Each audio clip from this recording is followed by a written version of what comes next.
प्यारे विद्यार्थियों, नमस्कार। कैसे हैं आप लोग? उम्मीद करता हूँ आप लोग स्वस्थ हैं, मस्त है और तंदुरुस्त है। मैं हूँ आपका दोस्त विकास और आप जुड़े हुए हैं विकास सर RES।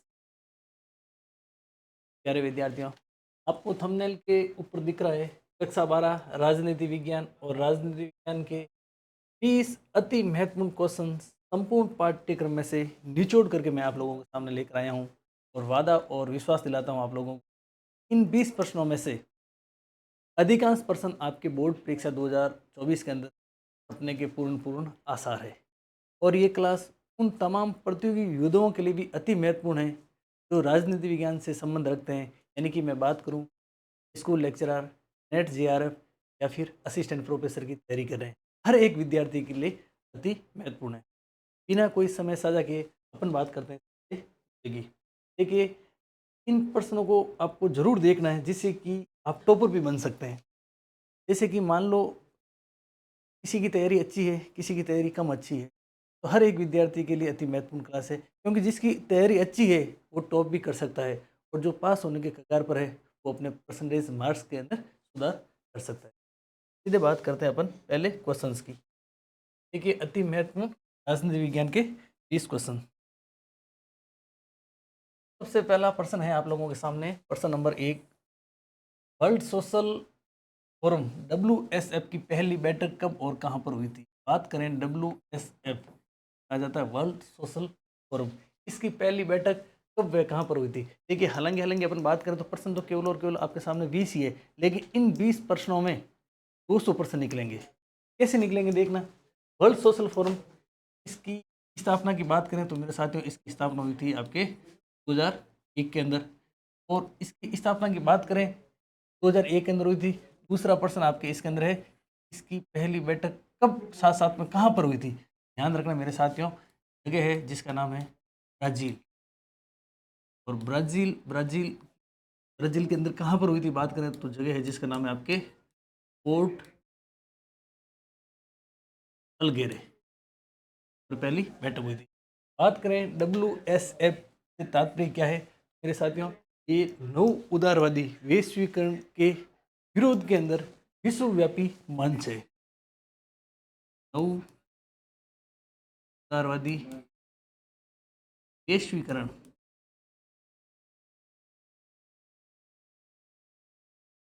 के विरोध में बना विश्वव्यापी मंच है। कौन सा? WSF। बात करें दूसरे प्रश्न की, दूसरा प्रश्न है मेरे साथियों, NPT का पूरा नाम क्या है? ये कब लागू हुई? बात करें मेरे साथियों NPT, ये कहा जाता है नॉन प्रोलिफरेशन ट्रीटी, परमाणु अप्रसार संधि। क्या कहा जाता है? परमाणु अप्रसार संधि, नॉन प्रोलिफरेशन न्यूक्लियर ट्रीटी। बात करें इस पर हस्ताक्षर कब हुए थे तो ध्यान रखना मेरे साथियों, इस पर हस्ताक्षर या फिर मैं बात करूं साइन तो साइन हुए थे आपके 1968 को। ये लागू कब हुई थी तो लागू हुई थी मेरे साथियों 1970 को। बात करें NPT का तो अपन 360 डिग्री एनालिसिस करेंगे। NPT क्या है, किससे संबंधित है, क्यों साइन किए, क्यों नहीं किए, इंडिया ने इस पर साइन किए या नहीं किए। NPT परमाणु अप्रसार संधि 1968 में P5 के 5 देश, P5 का तात्पर्य है परमाणु शक्ति संपन्न 5 देशों ने मिलकर के 1968 में साइन किए थे। और उन्होंने ये बात कही थी कि विश्व स्तर पर अब कोई भी परमाणु परीक्षण नहीं करेगा, या फिर अपन कहें कि परमाणु हथियारों की होड़ को रोकने के लिए ये संधि की गई थी 1968 में, और ये प्रभावी या फिर लागू हुई थी आपके 1970 के अंदर। अब बात आती है कि इस पर भारत ने हस्ताक्षर किए या नहीं किए। तो बिल्कुल मैं आप लोगों को बता दूं कि भारत ने इस पर हस्ताक्षर नहीं किए थे, यानी कि भारत ने इस संधि पर साइन नहीं किए थे। अब आप लोगों के मन में आ रहा होगा सर क्यों नहीं किए थे? इसलिए नहीं किए थे, P5 परमाणु शक्ति संपन्न 5 देश, उन्होंने तो परमाणु परीक्षण भी कर लिए, परमाणु शक्ति संपन्न बन गए, तो भारत भी तो बनना चाहता था परमाणु शक्ति संपन्न देश बने। तो भारत ने कहा भाई साहब ऐसा नहीं चलेगा, हम इस पर साइन नहीं करेंगे, क्योंकि हम भी तो परमाणु शक्ति संपन्न बनना चाहते हैं और बनेंगे। इस वजह से भारत ने इस संधि पर साइन या फिर हस्ताक्षर नहीं किए थे। अब मेरे साथियों, लगे हाथ आप लोगों को बता देता हूँ कि P5 के देश कौन कौन से हैं। P5 के देशों की बात करें ना, P5 या फिर बात करूं परमाणु शक्ति संपन्न देश, एक है अमेरिका, एक है ब्रिटेन, एक है आपके चाइना, और एक है आपके फ्रांस, और एक है आपके रूस। बात करें 1968 के अंदर रूस का नाम क्या था, तो USSR नाम था, Union of Soviet Socialist Republic. दिसंबर 1991 के अंदर USSR का विघटन हो जाता है वर्तमान में। ठीक है मेरे साथियों, अगले नेक्स्ट पर्सन की बात करें। नेक्स्ट तीसरा पर्सन, और तीसरा पर्सन कह रहा है कि ग्रीन हाउस गैसों के उत्सर्जन को कम करने का लक्ष्य कब व किस सम्मेलन में निर्धारित किया गया। ग्रीन हाउस गैसों के उत्सर्जन को कम करना है, इसका लक्ष्य कब व किस सम्मेलन में रखा था, तो ध्यान रखना मेरे साथियों, बात है आपके 1992। ये आपके हुआ था आपके क्योटो प्रोटोकॉल,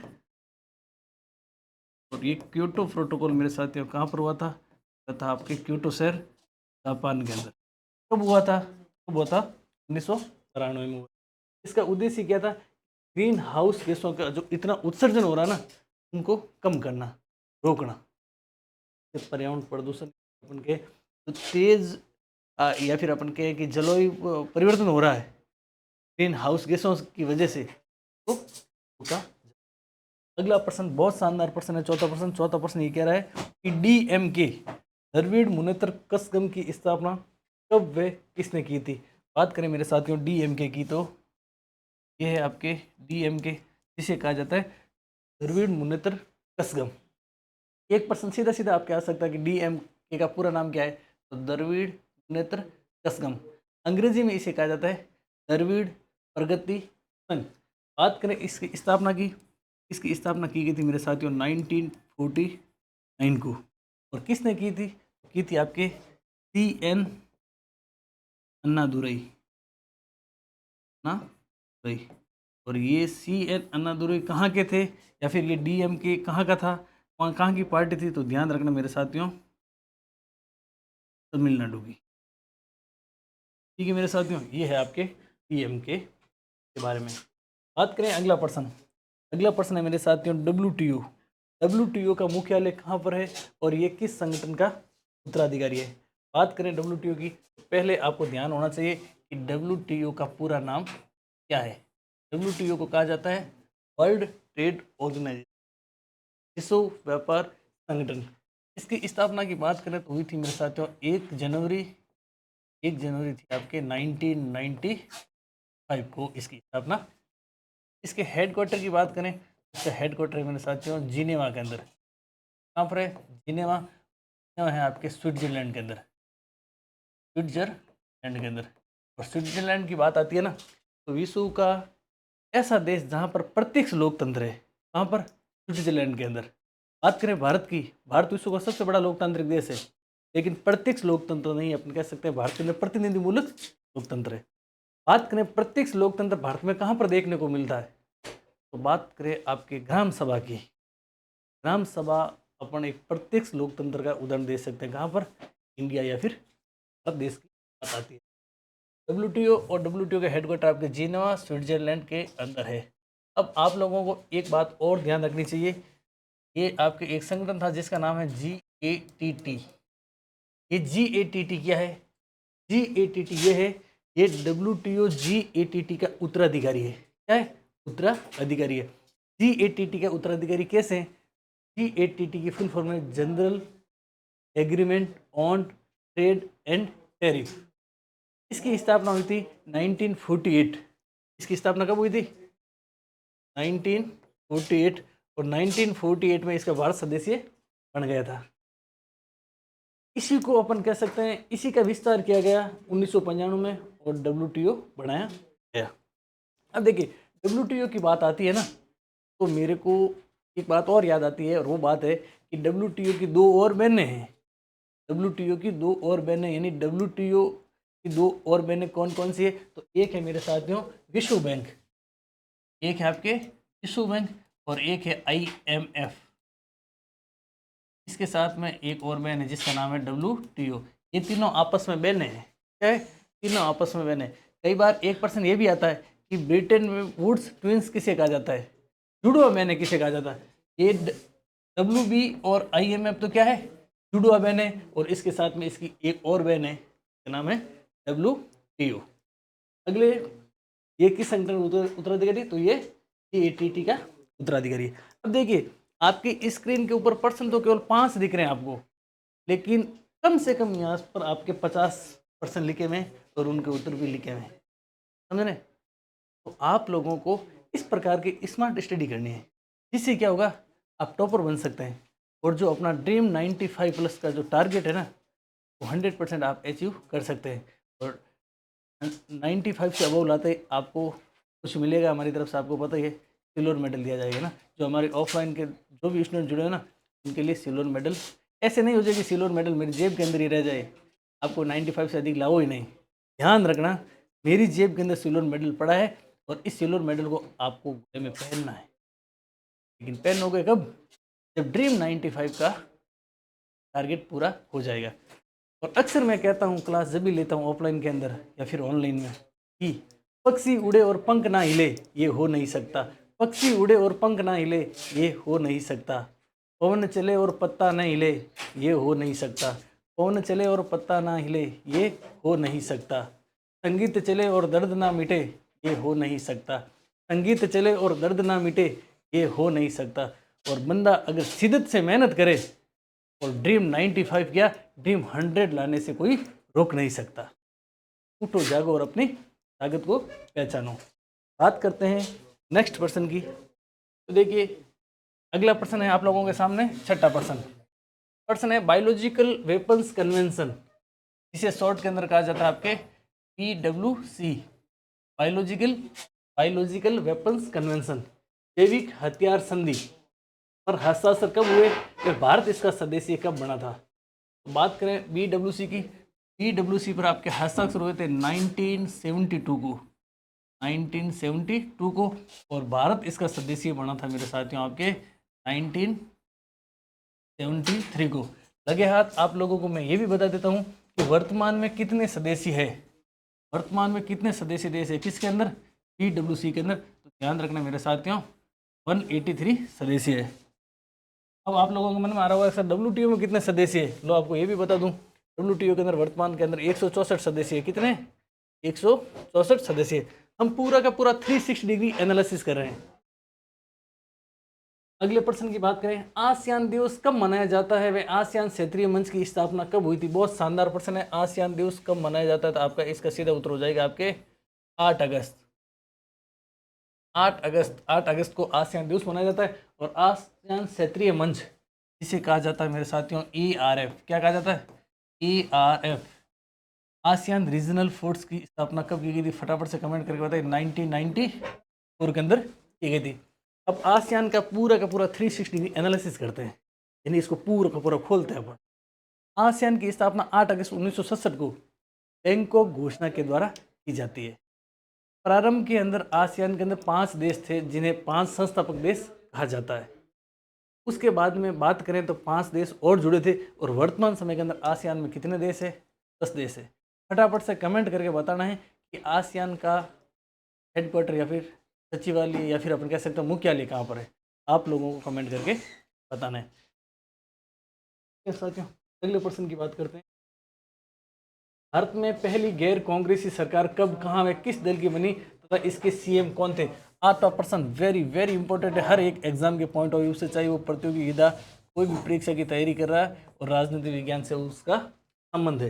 भारत में पहली गैर कांग्रेसी सरकार कब, कहाँ व किस दल की बनी तथा CM कौन बने थे। भारत में पहली गैर कांग्रेसी सरकार की बात करें कब बनी थी, तो मेरे साथियों बनी थी आपके 1957 को। कब बनी थी, 1957 को। कहाँ पर बनी थी, तो मेरे साथियों बनी थी आपके केरल के अंदर। कहाँ पर बनी, केरल के अंदर बनी थी। किस दल की बनी, ध्यान रखना किस दल की बनी थी, CPI की बनी थी। कौन से दल की, CPI, communist party of India की। और इसके सीएम कौन बने थे, ध्यान रखना, सीएम बने थे मेरे साथियों EMS समुद्रीपाल। कौन बने, समुद्रीपाल। अब देखिए, विश्व के अंदर लोकतांत्रिक रूप से कम्युनिस्ट पार्टी की पहली बार सरकार बनी थी 1957 के अंदर, और वो कहाँ पर बनी थी, केरल के अंदर। अब आप लोगों के अंदर एक मन में वो भी प्रश्न आ रहा कि सर भारत में पहली गैर कांग्रेसी सरकार तो 1977 के अंदर बनी थी, मोरारजी देसाई सीएम बने थे, वो अलग है, वो केंद्र सरकार की बात हो रही है, और अपन यहाँ पर बात करें राज्य सरकार की, यानी किस राज्य में राज्य की बात होगी तो 1957 कहाँ पर, केरल के अंदर। सीएम कौन, EMS नमूद्रीपाल, और पार्टी कौन सी, तो CPI यानी कम्युनिस्ट पार्टी ऑफ इंडिया। और केंद्र में बात करेंगे पहली गैर कांग्रेसी सरकार कब बनी थी, तो 1977 को बनी थी, और PM कौन बने थे, मोरारजी देसाई। अगले प्रश्न की बात करते हैं। अगला प्रश्न है आपके, दूसरा पिछड़ा वर्ग आयोग। दूसरा पिछड़ा वर्ग आयोग का गठन कब हुआ और इसके अध्यक्ष कौन थे। बात करें दूसरा पिछड़ा वर्ग आयोग, इसका गठन हुआ था मेरे साथियों 1979 को। कब हुआ था, तो गठन हुआ था आपके 1979 को। बात करें दूसरे पिछड़े आयोग ने अपनी रिपोर्ट कब दी, मेरे साथियों रिपोर्ट दी थी आपके 1980 को। कब दी थी, 1980 को। इस रिपोर्ट को लागू कब किया गया था, तो लागू किया था 1990 को। और इस समय आपके भारत के अंदर PM कौन थे, फटाफट से कमेंट करके बताइए PM कौन थे। बात करें दूसरे पिछड़े वर्ग के आयोग के अध्यक्ष की, तो दूसरे पिछड़े वर्ग आयोग के अध्यक्ष आपके PP मंडल। PP मंडल की बात करें तो इनका पूरा नाम है इंदेश्वरी प्रसाद मंडल। इसमें PM कौन थे जब दूसरा पिछड़ा वर्ग आयोग की रिपोर्ट लागू हुई थी उस समय, फटाफट से कमेंट करके बताइए। अब बात करें दूसरे पिछड़े वर्ग के आयोग की, तो आप लोगों को बता दूं कि इससे पहले एक और पिछड़ा वर्ग आयोग बना था, और उस पिछड़े वर्ग आयोग के अध्यक्ष थे काका केलकर। कौन थे, काका केलकर। फटाफट से आप जल्दी से कमेंट करके बताइए पहला पिछड़ा वर्ग आयोग कब बना था या फिर कब गठन हुआ था। अगला प्रश्न देखिए, 10वां प्रश्न है, एशियन संबंध सम्मेलन कब व किसकी अध्यक्षता में हुआ। एशियन संबंध सम्मेलन कब व किसकी अध्यक्षता के अंदर हुआ था, तो कब की बात है, हुआ था आपके 1947 को। और किसकी अध्यक्षता, यानी अध्यक्षता कौन की थी इस सम्मेलन की, तो की थी आपके पंडित जवाहरलाल नेहरू जी ने, ठीक है ना।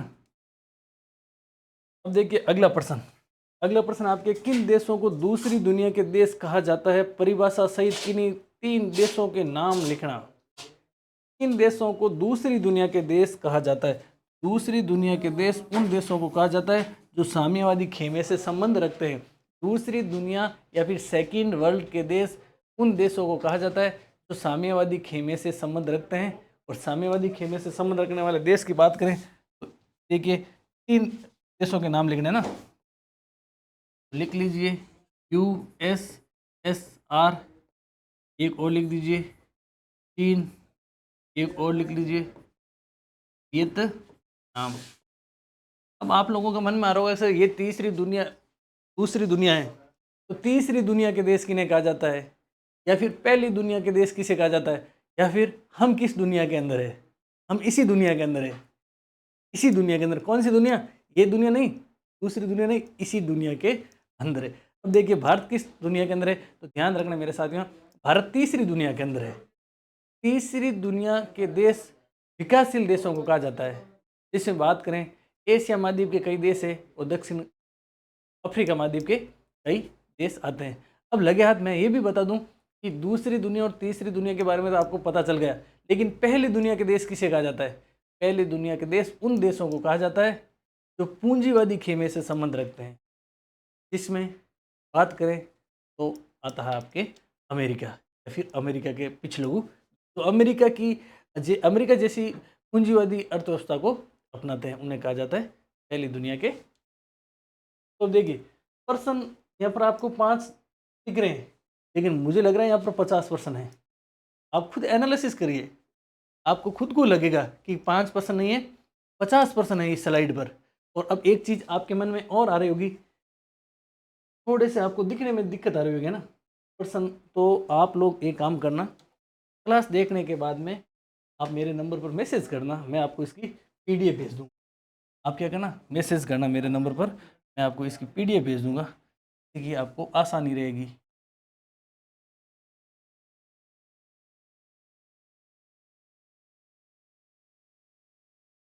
इन नंबरों पर आप व्हाट्सएप मैसेज कर देना और लिख देना सर 20 अति महत्वपूर्ण क्वेश्चन, आपको इसकी पीडीएफ।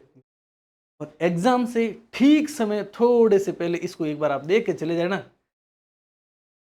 5, 7, 10% यहाँ से आपको मिलेंगे ही। अगली स्लाइड, अगला प्रश्न, अपरोध का तर्क क्या है? ये है मेरे साथियों, अपरोध का तर्क क्या है? अपरोध का तर्क युद्ध की आशंका को रोकना, युद्ध की आशंका को रोकना, ये है आपके अपरोध का तर्क। अब मान लीजिए दो देश हैं, युद्ध करने के ऊपर उतर हो जाते हैं, तो अपरोध का तर्क ये है जिससे कि युद्ध को रोका जा सकता है। यानी दोनों देशों के मन के अंदर एक भय रहता है, डर रहता है कि ऐसा नहीं कि उसके पास में हथियार ज़्यादा है। चलो एक छोटे से उदाहरण के माध्यम से समझाता हूँ। आप दो लोग आपस में मित्र मित्र या फिर साथ रहने वाले, आपके मन में आ जाती है कि हम तो लड़ाई करेंगे क्योंकि मैं मजबूत हूँ, वो कमज़ोर है। हो सकता है आपके मन में ऐसा आ सकता है, लेकिन आप लोगों को ये भी नहीं भूलना चाहिए कि आप लड़ाई करेंगे, झगड़ा करेंगे, इससे आपको भी तो नुकसान होगा। हो सकता है कि आप लड़ाई के अंदर जीत जाए, लेकिन आप जीतोगे, लेकिन साथ साथ में आपके भी जान और माल को तो हानि होगी। कैसे? मान लीजिए मैं किसी लड़के के थप्पड़ मारता हूँ, ऐसे थप्पड़ मारी मान लो, तो उसको भी दर्द होगा, लेकिन हाथ तो मेरे भी दुखेगा ना, दुखेगा नहीं दुखेगा? ये अपरोध का फर्क है। अपन ऐसे भारत के कौन से राष्ट्रपति का संबंध ट्रेड यूनियन आंदोलन से रहा है? ट्रेड यूनियन की स्थापना कब हुई? बहुत शानदार प्रश्न है, वेरी वेरी इंपॉर्टेंट प्रश्न। भारत के कौन से राष्ट्रपति जिनका संबंध ट्रेड यूनियन, अब ट्रेड यूनियन की बात आती है तो पहले तो आपको ध्यान में होना चाहिए कि ट्रेड यूनियन की स्थापना कब हुई थी या फिर गठन कब हुआ था?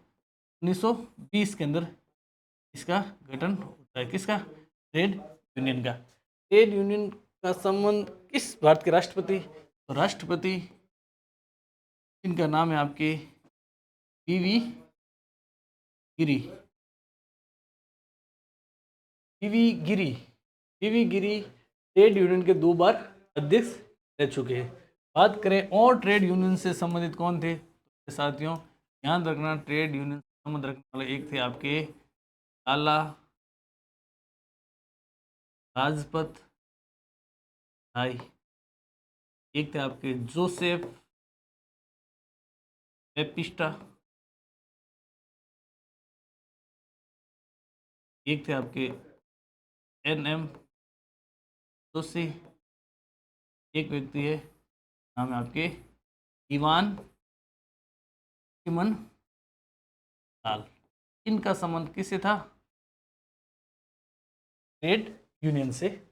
नेक्स्ट पर्सन है आपके वैश्विक संपदा की सुरक्षा के लिए किए गए किन्हीं 2 समझौतों के नाम लिखो। वैश्विक संपदा की सुरक्षा के लिए बात करें, वैश्विक संपदा की, इनकी सुरक्षा के लिए 2 समझौते हुए थे। समझौते 4-5 हुए थे, अपने को एग्जाम में पूछ रहा है कि 2 समझौते, 2 समझौतों के नाम की बात करें, एक समझौता हुआ था जिसका नाम था अंटार्कटिका संधि, और मेरे साथियों ये हुई थी आपके 1957 को, ये लागू हुई थी आपके 1961 को। दूसरे सम्मेलन की बात करें तो हुआ था आपके मॉन्ट्रियल प्रोटोकॉल, हुआ था आपके 1987 को। एक और सम्मेलन की बात करें तो लिख सकते हैं अपन क्योटो प्रोटोकॉल, और एक और सम्मेलन की बात करें तो है जिसका नाम है अंटार्कटिका सम्मेलन, ये हुआ था आपके 1991 को। क्योटो प्रोटोकॉल हुआ था आपके 1992 को। तो ये समझौते या फिर अपन के सम्मेलन या संधियाँ किनसे संबंधित है? वैश्विक संपदा। वैश्विक संपदा की बात करें तो अपन कह सकते हैं साझी विरासत, जिसमें आपके वायुमंडल है, अंतरिक्ष है, समुद्र है, अंटार्कटिका महाद्वीप है। ये क्या है? वैश्विक संपदा, यानी सबके लिए जरूरी है। अगला प्रश्न देखिए, बाल्टिक गणराज्य देशों के नाम। बाल्टिक गणराज्य देशों के नाम लिखते हैं। वेरी इंपॉर्टेंट प्रश्न है, फर्स्ट गेट एग्जाम 2022 के अंदर ये प्रश्न आया था। इसमें से कौन सा देश बाल्टिक गणराज्य का हिस्सा नहीं है? तो 3 देश हैं।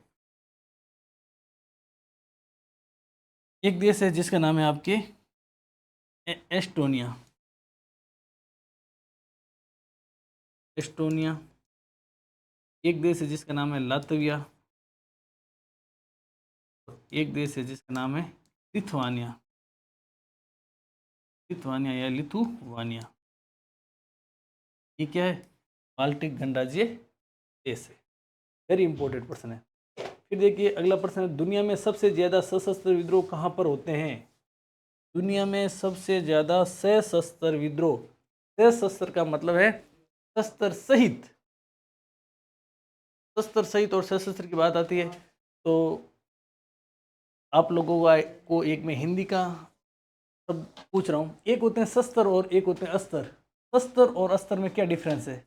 आपकी हिंदी भी है 12th के अंदर ना, तो शस्त्र और अस्त्र में क्या डिफरेंस है बताइए। तब तक मैं आप लोगों को बता दूं, दुनिया में सबसे ज़्यादा सशस्त्र युद्ध होते हैं आपके दक्षिण अफ्रीका, दक्षिणी अफ्रीका, दक्षिण अफ्रीका के सहारा मरुस्थल क्षेत्र के अंदर क्या होते हैं? सशस्त्र विद्रोह। शस्त्र और अस्त्र, अभी तक आप लोगों के कमेंट नहीं है तो इसका उत्तर बताना है। फिर नेक्स्ट प्रश्न देखिए, बहुत शानदार प्रश्न है, वेरी वेरी इंपॉर्टेंट प्रश्न है। हल्का सा प्रश्न है लेकिन यहाँ से अपने को गच्चा खाने को मिलेगा। कैसे मिलेगा? देखिए प्रश्न है कि साप्टा से आप क्या समझते हैं? SAFTA से क्या समझते हैं? पहले तो आप लोगों को साप्टा के बारे में जानना है कि साप्टा की फुल फॉर्म क्या है या पूरा नाम क्या है। तो ध्यान रखना, south Asian free trade agreement, south Asian free trade agreement का है पूरा नाम। South Asian free trade agreement, इसे हिंदी में कहा जाता है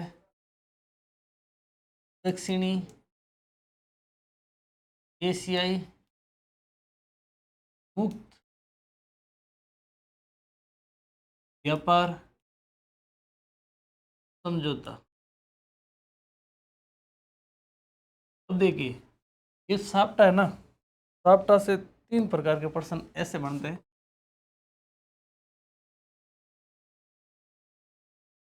एक तो 3 सन आपको याद रखने हैं। एक तो ये याद रखना है कि साप्टा पर हस्ताक्षर करने का वायदा, हस्ताक्षर या फिर मैं कहूँ साइन करने का वायदा कब किया था? तो आपका उत्तर आना चाहिए क्या था आपके 2002 के अंदर। कब किया था? 2002 के अंदर। साप्टा पर हस्ताक्षर,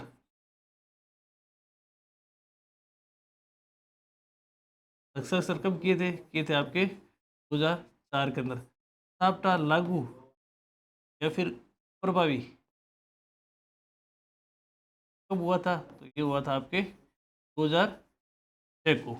तो 3 तारीखें आपको याद रखनी है, 3 सन आपको याद रखने हैं। और मित्रों क्यों स्टार लगा लीजिए इसके ऊपर, यहाँ से प्रश्न आएगा। आप अपने जन्म का साल भूल जाना, कोई फर्क नहीं पड़ेगा, लेकिन इन तीनों सालों को याद रखना। यहाँ से सीधे सीधे प्रश्न आएंगे, इसको याद रखना। साप्टा की तरह से एक और है जिसे कहा जाता है साप्टा, क्या कहा जाता है? ये अलग है, देखना है ना, SAPTA, ये अलग है। इसकी स्थापना हुई थी आपके 1993 को। यह है साउथ एशियन प्रोफेंशियल ट्रेड एग्रीमेंट, दक्षिण एशियाई वरीयता व्यापार समझौता। और ये क्या है? Free trade. या तो वरीयता दी गई थी और यहाँ पर पूरा का पूरा फ्री कर दिया है। ध्यान रखना एफ और पी का, एफ और पी में फर्क है। अगले प्रश्न की बात करें, बाम सेब का गठन कब हुआ था, इसका पूरा नाम क्या है? बाम सेब, बहुत अच्छा प्रश्न है। बाम सेब का गठन BAMCEF, बाम सेब का गठन, तो साथियों गठन तो हुआ था आपके 1978 को। इसके पूरे नाम की बात करें ना, तो इसका पूरा नाम है backward and minority communities employees federation. Backward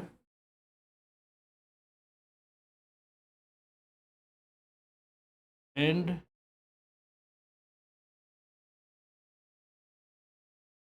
minority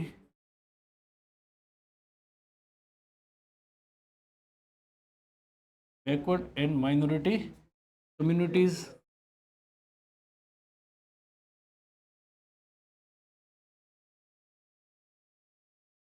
employees federation, ये है आपकी इसका पूरा नाम। बात करें 19वें प्रश्न की, तो सुरक्षा की अपारंपरिक धारणा के दो पक्षों के नाम लिखना। सुरक्षा की अपारंपरिक धारणा, एक होती है आपके पारंपरिक धारणा और एक है अपारंपरिक धारणा। पारंपरिक धारणा और अपारंपरिक धारणा, बात करें अपारंपरिक धारणा, एक है आपके शिशु की सुरक्षा, शिशु की सुरक्षा, एक है आपके मानवता की सुरक्षा। ये हो गया। अगले प्रश्न की बात करें तो अगला प्रश्न है मेरे साथियों,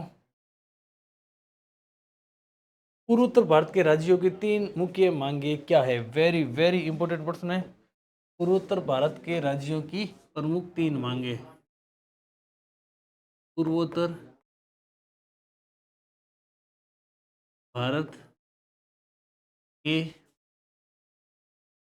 राज्यों की तीन प्रमुख मांगे। वेरी वेरी इंपॉर्टेंट प्रश्न है, वेरी वेरी इंपॉर्टेंट, 7 स्टार लगा लीजिए। पूर्वोत्तर भारत और पूर्वोत्तर भारत के अंदर कितने राज्य आते हैं? तो ध्यान रखना मेरे साथियों, 7 राज्य आते हैं। कितने राज्य आते हैं? 7 राज्य आते हैं। इन 7 राज्यों को कहा जाता है सेवन सिस्टर। क्या कहा जाता है? 7 सिस्टर, या फिर अपन 3 बहनें भी कह सकते हैं। 7 राज्य में बात करें, एक राज्य जिसका नाम है नागालैंड। कौन सा राज्य है? नागालैंड। नागालैंड राज्य की स्थापना हुई थी मेरे साथियों 1962 को। 3 राज्य साथ में बने थे, मणिपुर, त्रिपुरा और मेघालय। ये बने थे आपके 1972 को। उसके बाद में 2 राज्य साथ में बने थे। कितने राज्य? 2 राज्य। 2 राज्य साथ में बने थे, एक था आपका अरुणाचल प्रदेश और एक था आपके मिजोरम। ये बने थे आपके 1983 को। अब आप लोगों को ये बताना है कि एक राज्य कौन सा बचा है। 7 सिस्टर मैंने बताया, एक राज्य कौन सा बचा है उसका नाम लिखना है, उसकी स्थापना कब हुई थी, क्यों बचा है। अब देखिए 3 प्रमुख मांगे। पहली मुख्य मांग थी इनकी स्वायत्तता की मांग, स्वायत्तता की मांग। दूसरी मांग थी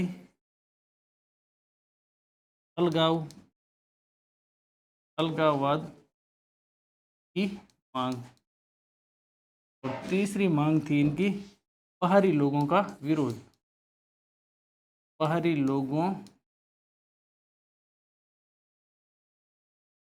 का, ये इनकी 3 मांगे थी। ठीक है।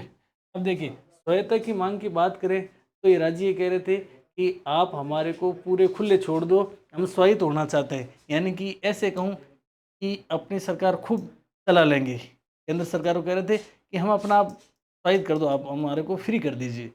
दूसरी मांग की बात करें अलगाववाद की मांग, अलगाववाद को अपन कह सकते हैं सेपरेशन। या फिर पृथक्करण की मांग। इन राज्यों ने कहा हम तो भारत से अलग रहना चाहते हैं। अलगाववाद की मांग और बाहरी लोगों का विरोध, जिसके अंदर मैं बात करूं तो अपन कह सकते हैं शरणार्थी।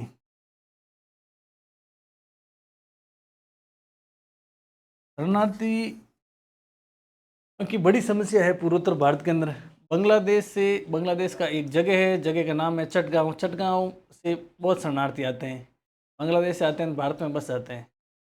तो यहाँ के लोग, स्थानीय लोग होते हैं ना, उनको दर्द होता है।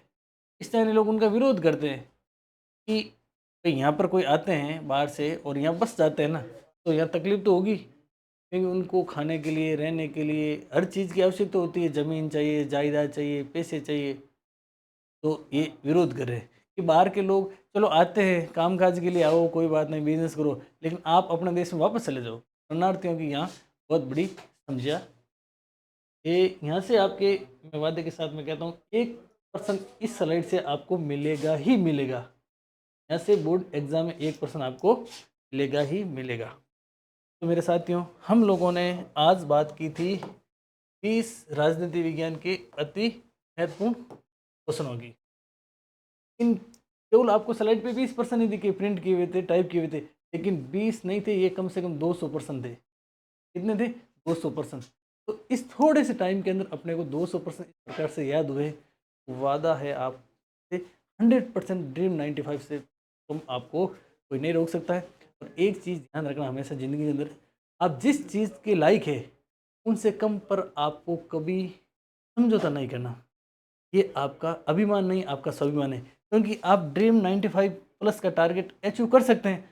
आपको आपके आसपास के परिवेश के सराउंडिंग एरिया के लोग कहेंगे कि आप ये नहीं कर सकते हो, लेकिन आपके अंदर वो ताकत है जो दुनिया के किसी इंसान के अंदर नहीं है। क्योंकि आप ऐसे लोगों के साथ में रहिए, सकारात्मक लोगों के साथ में रहिए, वो आपको कहेंगे कि बेटा 95 के 100% लाना भी कोई असंभव बात नहीं है। तो हमेशा सकारात्मक लोगों के साथ में रहिए। सकारात्मक लोगों के साथ में रहेंगे तो आपके बोधात्मक विचार आएंगे, विचारात्मक विचार आएंगे, तार्किक विचार आएंगे। तो क्लास आपको अच्छी लगी तो एक बार शेयर जरूर करें। इसी की अंतिम राउंड 12वीं कक्षा या फिर प्रतियोगी परीक्षा की तैयारी कर रहा है जो बच्चा, और राजनीति विज्ञान से संबंधित है, उसका भी भला हो जाएगा।